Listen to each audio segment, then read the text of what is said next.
اعوذ باللہ من الشیطان الرجیم بسم اللہ الرحمن الرحیم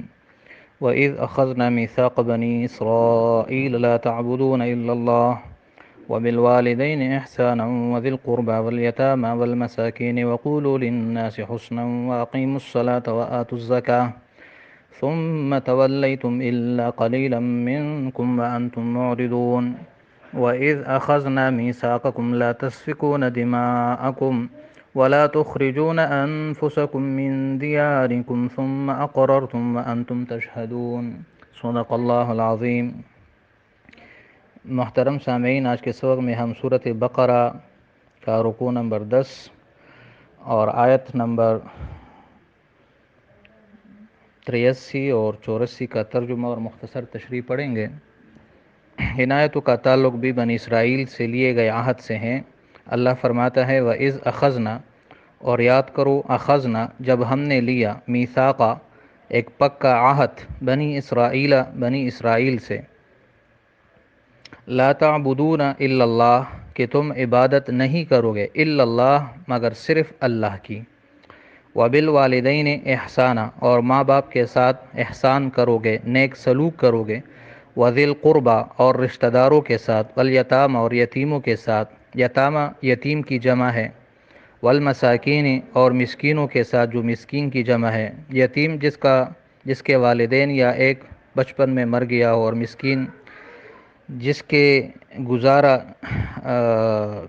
کے لیے گزارے کی آمدن بھی مشکل سے پوری ہو رہی ہو، یعنی مشکل سے اس کا گزارا ہو رہا ہو، اخراجات زیادہ ہو اور آمدن کم ہو اور تنگ دست ہو۔ وقولوا للناس اور کہو للناس سب لوگوں سے، حسناً اچھی بات، وَأَقِيمُوا الصَّلَاةَ اور نماز قائم کرو، وَآتُوا الزَّكَاةَ اور زکوٰۃ دیا کرو، ثُمَّ تَوَلَّيْتُمْ پھر تم نے منہ پھیرا، إِلَّا قَلِيلًا مِّنكُمْ سوائے تھوڑے سے لوگوں کے تم میں سے جو اپنے عہد پہ قائم رہے، وَأَنْتُمْ مُعْرِضُونَ اور تم تو ہو ہی منہ پھیرنے والے، یعنی یہ منہ پھیرنا یہ تمہاری عادت بن چکی ہے۔ وَإِذْ أَخَذْنَا اور یاد کرو جب ہم نے لیا، میثاقکم پکا وعدہ تم سے، یہ دوسرا عہد ہے، لا تسفکون دماءکم کہ تم خون نہیں بہاؤ گے ایک دوسرے کا، ولا تخرجون انفسکم اور نہ ہی نکالو گے ایک دوسرے کو، من دیارکم اپنے گھروں سے یعنی اپنے وطن سے، نہ خون ریزی کرو گے، نہ کسی کو جلاوطنی پر مجبور کرو گے، ثم اقررتم پھر تم نے اس عہد کا اقرار کیا، وانتم تشہدون اور تم گواہی دیتے ہو۔ محترم سامعین، اس کے بعد یہ آیت چونکہ بڑی ہے، یہ انشاءاللہ کل پڑھیں گے۔ ان آیتوں کا خلاصہ مختصر یہ ہے کہ بنی اسرائیل سے اللہ تعالیٰ نے چند باتوں کا عہد لیا تھا، اور وہی باتیں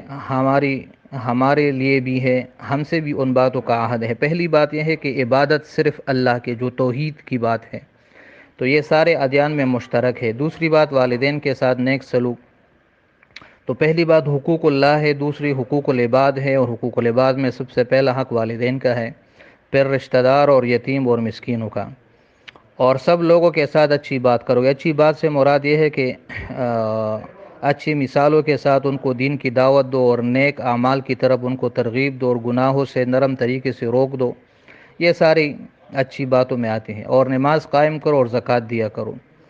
پھر آگے اللہ ان کی عادت فرما رہا ہے کہ تمہاری عادت یہ ہے کہ تم منہ پھیرتے ہو، تو لہٰذا اس عہد سے بھی تم نے منہ پھیر دیا۔ تو یہ ہم مسلمانوں کے لیے بھی ہے کہ عبادت صرف اللہ کی کرنی ہے، اور ماں باپ اور رشتہ دار اور یتیم و مسکینوں کے ساتھ اچھا سلوک، اور سارے انسانوں کے ساتھ نرم بات، اچھی بات، اور نماز قائم کرنا اور زکوٰۃ دینا، یہ اس میں حقوق اللہ اور حقوق العباد اجمالاً بیان کیے گئے۔ پھر آگے بنی اسرائیل سے ایک دوسرا عہد لیا گیا تھا، اور یہ ہمارے لیے بھی ہے، وہ یہ تھا کہ نہ ایک دوسرے کا خون بہاؤ گے، یعنی باہم خانہ جنگی اور خون ریزی نہیں کرو گے، اور یہ ہم مسلمانوں کے لیے بھی ہے کہ باہم ایک دوسرے کو قتل کرنا یا دوسرے ملکوں پر چڑھائی کرنا، آپس میں خانہ جنگی کرنا، یہ حرام ہے، جیسے بنی اسرائیل پر حرام تھا۔ دوسری بات، نہ ایک دوسرے کو ان کے وطن سے نکالو گے، اپنے مسلمان بھائیوں کو مجبور کرنا، ان کو گھروں سے وطن سے نکالنا، جیسے بنی اسرائیل کو اللہ نے منع کیا تو اس امت کو بھی منع کیا۔ پھر آگے اللہ فرماتے تم نے ان باتوں کا اقرار کیا اور تم نے گواہی دی، لیکن پھر اس کے بعد تم نے ان سارے عہود کی اور ان سارے مواثیق کی خلاف ورزی کی،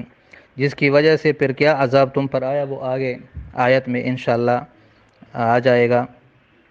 تو آج کے سبق کا خلاصہ بنی اسرائیل سے دو عہد جو اللہ نے لیے تھے اور اس کے ضمن میں وہ عہد ہم سے بھی لیے ہے،